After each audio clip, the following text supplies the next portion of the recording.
Hey guys, and welcome to the Working Money channel. So despite the bloodbath that is the cryptocurrency market today, there are still some great stuff going on in the space. Ripple says XRP use cases emerging in payments, capital markets, content creation, publishing, and the music industry. So this from the Daily Hodl. Ripple is highlighting a growing list of use cases for the XRP ledger. In a new blog post, David Schwartz, the Chief's CTO, says developers are working to take advantage of XRP's ability to settle in a matter of seconds. The CTO points to Coil, a decentralized web content monetization platform, utilizing XRP to offer online publishers more control over their work and allow fans to reward content creators using the digital asset. Schwartz also calls out several platforms. So he mentions Puma. So these are all platforms using XRP, guys. Puma, a privacy-focused web browser with native web monetization support. The XRP Tipbot, of course. CoinGate, which is a payments processor that allows customers to pay merchants with cryptocurrencies. And the Raised in Space Initiative, an investment group that uses XRP and blockchain to fund entrepreneurs in the music space. Of course, this partnered with Scooter Braun, a big producer in the music space, partnered with, or part of the part of the Spring Initiative, as we have previously mentioned in former videos. In addition, Schwartz points to XRP's role in RippleNet, Ripple's global payments network. The company has said more than 20 of its customers plan to use XRapid, their XRP-powered cross-border payment product. Boy, that's a tongue twister. Schwartz says he believes the ledger's consensus protocol has distinct merits that contrast with proof-of-work blockchains like Bitcoin. So he says, to clarify the different methods between Bitcoin and XRP, he says the ledger makes it easy for anyone to run a validator and use the consensus to approve new transactions. As a result, more people can participate and transactions typically settle within a few seconds. This design was given by the payments use case where rapid and cheap transaction finality addresses real use needs. In contrast, blockchains based on proof of work, i.e. Bitcoin, have different considerations when it comes to attributes such as finality and speed. Those with the most advanced hardware and cheapest energy sources have come to dominate the process by choosing which transactions to execute, and maintain a decentralized ledger in this way has proven expensive and slow. Consensus, Schwartz says, has shown the opposite. The XRP ledger has become more decentralized over time and can complement other blockchain technologies by offering fast, inexpensive transactions. So the CTO also references the news from earlier in the month that XRP's numbers of settled ledgers has exceeded 50 million. And so there is a tweet here with regards to that. And so some counterpoints to this argument. Critics point out that most of Ripple's 200 plus customers continue to use the company's separate payment system Xcurrent instead of XRapid. Blah, blah, blah. Not using XRP. Blah, blah, blah. Signatures for a petition. Blah, blah, blah. Over-the-counter sales. Blah, blah, blah. Essentially, guys, we're still in an immature space. Stop whining. Stop complaining. The value will be reflected once cryptocurrency adoption becomes mainstream. But in order for that to happen, the US needs to pull up their socks and start regulating cryptocurrencies properly. Don't paint us all with the same brush, as Brad Garlinghouse mentioned before. This from Rod Cash on Twitter at Rob_Cash71. Posted this article here with regards to Remessa Online. So Ripple-powered Remessa Online launches a new corridor for instant transfers, Brazil to Europe. A new corridor, guys, after the UK, Brazil's first international transfer platform, Remessa Online now offers its shipping customers in Europe to have instant transfers. With this new corridor, the company enables people in more than 17 countries in Europe to receive money on the same day. These instant transfers to Europe have been made possible by a proprietary technology that connects directly to SEPA Instant, or SEPA Instant. Here, integration with Ripple's blockchain technology is critical, wrote the company in an official announcement. This process is much faster than the traditional SWIFT network used by most banks for international transfers. So, Remessa Online opening up a new corridor, Brazil to Europe, using Ripple's blockchain technology. It's amazing to see this continue to grow and grow. So to be eligible to use these instant transfers, the amount of remittance must not exceed 15,000 euros, and the operation should be made in euros and in the nature of availability, meaning either transfer to same owned individual accounts or transfer to an individual account.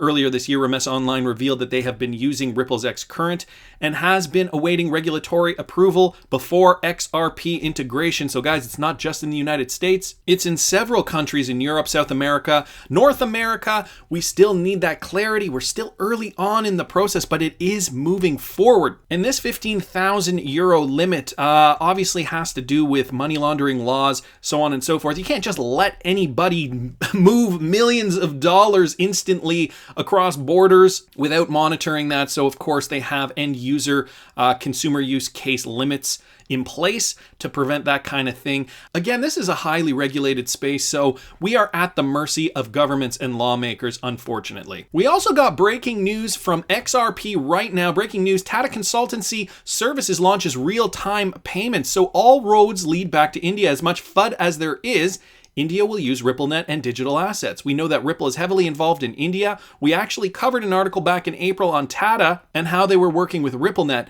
Today we get the news that TATA Consultancy Services has announced the launch of its real-time payment solution in multiple markets as part of TCS BANCS for payments to help customers with their digital transformation journey. So these guys are based in India, operates in 149 locations in 46 countries. Another company part of the Ripple family. We already know that TATA is a member of RippleNet, so what does this sound like? This sounds like they have attached their back end via API, which will connect them to RippleNet. The TCS BANCS real-time payment solution has already been adopted by leading financial institutions across the world and is helping them launch new offerings that enhance the end user experience, deepen existing customer relationships, tap into new segments, and build competitive differentiation. So this is based on the ISO 20022 standards, which everyone is connecting to. And in bold red here, so here comes the big question. Does this new service for real-time payments use RippleNet? 100% yes, it does, and here is how. TATA connects to RippleNet via Quartz. Quartz Gateway connects to TCS BANCS payment system. Real-time payment solution is part of the TCS BANCS. This solution is API enabled for the open banking environment, and its modern technology stack can integrate payments from several platforms, increasing efficiency and eliminating friction in the process. So just going to skip down here. Once again, TCS will enable domestic and cross-border real-time payments in the UK, Europe, Sweden, India, and Malaysia. It will also be available in Canada and the US and the Middle East and Africa in alignment with the roadmap for real-time payments in each region, guys. So great news here from the XRP Right Now website. I don't use these guys enough. This is a great website. I find that it isn't updated frequently, but when it is, boy, the stuff they have on here is great. India and Japan are what I'm predicting are going to be the first two countries that will heavily use XRP. Once we kind of move our way through this process a little further, once we have more clarity on cryptocurrency regulations worldwide, we're getting there. It's, again, like I keep saying, it's a slow process, but I think those two countries will really hit it out of the park from the get-go, and eventually other countries will follow. And crypto-XRP, that's at crypto_-XRP on Twitter, always sending me these great articles here. Why the coming recession could force the Federal Reserve to swap greenbacks for digital dollars. And guys, the article's here. I'm not going to read you the article. I'll link it in the description. But ultimately, there is a looming financial crisis. The US government isn't really hiding it either. But in concert with this, I did see this tweet here from @JustinZGo. And I wanted to bring this up because I found this quite interesting. Today, full page on MarketWatch mentioned, and so he links the snapshot here of the MarketWatch newspaper, which I believe is this same article here, just the digital version from MarketWatch as well. He mentions this: economic storm, a storm is coming, Fed crisis, US Donald Trump, $, XRP, new revolutionary monetary system. And so let me explain. I'm just going to read this little section here that he snipped out of the newspaper. While the Federal Reserve is unlikely to issue e-dollars anytime soon, it will surely be watching digital currency experiments undertaken by central banks around the world. So they mention the National Bank of Cambodia is issuing its own blockchain-based digital currency to make its underdeveloped banking and payment system more efficient. The Bank of Canada, the Bank of England, and Norway's Nordbank have also been seriously studying the issue. Sweden appears closest to adopt its digital currency, the e-krona, after its parliament set up a formal inquiry into the question. As for the e-dollar, Blinder, the former Fed vice chairman, argued that the U.S. central bank has the power to implement a digital currency via authority already granted by Congress. But, he added, it's unlikely to make such a move absent broader political consensus. What may bring about this consensus is another question, and Bordeaux of Rutgers pointed to U.S. history as providing a potential answer. He said that big shifts in currency policy have typically occurred when, get this guys, the politics line up due to some sort of crisis. So what they're effectively saying is that they have the power to do this now, but until there's a crisis, until there's a reason to, they're not going to do anything. So essentially, instead of being preventative, they are saying that they are going to be reactive, which is not what you want your government to do. As economic storm clouds gather over the U.S. and the Federal Reserve appears to lack the ammunition to save the country from the sort of prolonged malaise that has overtaken over wealthy economies, it's possible that the next crisis-driven revolution in monetary policy is at hand. So historically, let me say it again, currency policy will shift when the politics line up due to some sort of crisis. Justin Z. Go mentions Donald Trump, a storm is coming, 589, 13th of December 2019. And where does this come from? Why are these phrases or terms or words or numbers aligned in such a tweet? Well, I don't know if you guys know the practice of gematria or numerology. Any links to this here? I'm just going to bring it up for you guys here real quickly. So it is essentially numerology if you guys want to look into this further. The belief that numbers mean certain things. And here is a gematria calculator here. This was going around last year, around the Bearable Guy 589 prediction. People put in 589 in this calculator. And what comes up here? So 589 in Jewish gematria has several meanings, and you guys can see the words along here. One of them is Donald Trump. The second, a storm is coming, December 13th being the date here. So storm is coming, Donald Trump, December 13th.